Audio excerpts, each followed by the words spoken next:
আপনি প্রশ্ন করেছেন আয়নাঘরের আইডিয়া কে দিয়েছিল। হ্যাঁ, আইডিয়াটা দিয়েছিল আমার বিয়াই তারেক সিদ্দিকী। সেই সব কিছু করেছে। গুলি করে মরার দরকার কি? ক্রসফায়ার দিলে বেশি লোক জানাজানি হচ্ছে, সমালোচনা বেশি হচ্ছে। সেদিন থেকে শুরু হলো এই নতুন পরীক্ষামূলক পরিকল্পনা। একটা ছোট্ট ঘর, 3.5 ফিট বাই 3.5 ফিট। ওইখানে নিজের কোথাও ভালোভাবে শোনা যায় না। হ্যাঁ, আমরা প্রথমে কিছু বিরোধী নেতাকে তুলে আনলাম, এই বিএনপি, জামাত, ছাত্র শিবির, ছাত্রদল, কিছু সাংবাদিক। ওদের দেখা হলো সেই আয়না ঘরে। প্রথমে কয়েকদিন ওরা দেয়ালে ঘুষি মারত।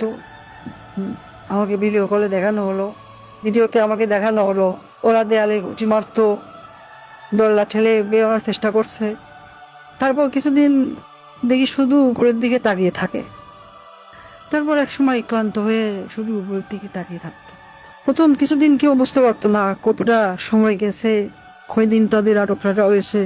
খাবার অনেক কম দেওয়া হতো, খাওয়া কম দিতে বলতাম, পানিও খুব সীমিত।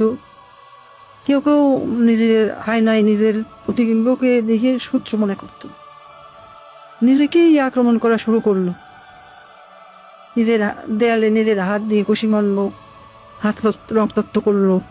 আমার সবচেয়ে সুন্দর দৃশ্য ছিল যখন একজন সাংবাদিক, কি যেন ওর নাম, হ্যাঁ মাসুদ, নিজের নখ দিয়ে নিজের মুখের চামড়া ছিঁড়ে ফেলা চিৎকার করছে।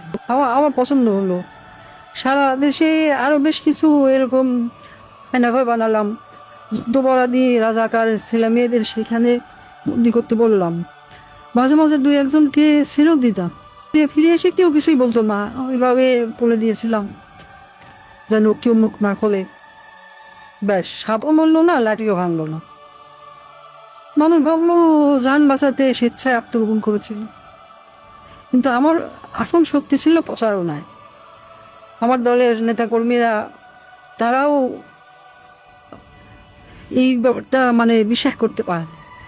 সত্যকে আমরা এমন ভাবে ধামাচাপা দিয়েছি কেউ বিশ্বাসই করতে পারছে না আয়নাঘর আসলে ঘর বলতে সত্যি কিছু ছিল। আমি হাসলাম, কারণ কেন জানেন, একবার যদি সত্য মিথ্যাকে আর মিথ্যাকে সত্য বলে চালিয়ে দেওয়া যায়, তাহলে আর কিছু করার দরকার নেই। মানুষের মনে সন্দেহ ঢুকিয়ে দেওয়াই যথেষ্ট। আমার বাবা বলতেন, একবার যদি কেউ নিজের চোখে দেখা জিনিসকে সন্দেহ করতে শিখে, তবে সে নিজের জীবনের উপর বিশ্বাস রাখে না। তখনই তুমি তাকে সম্পূর্ণ দখল করে দিতে পারবে। আমি তাই করেছি। আমি তাদের মনের উপর শাসন করেছি। আমি তাদের কল্পনাকে বন্দি করেছি। আর তাই আজও মানুষ সন্দেহ করে আয়না ভালো বলে সত্যিই কিছু ছিল।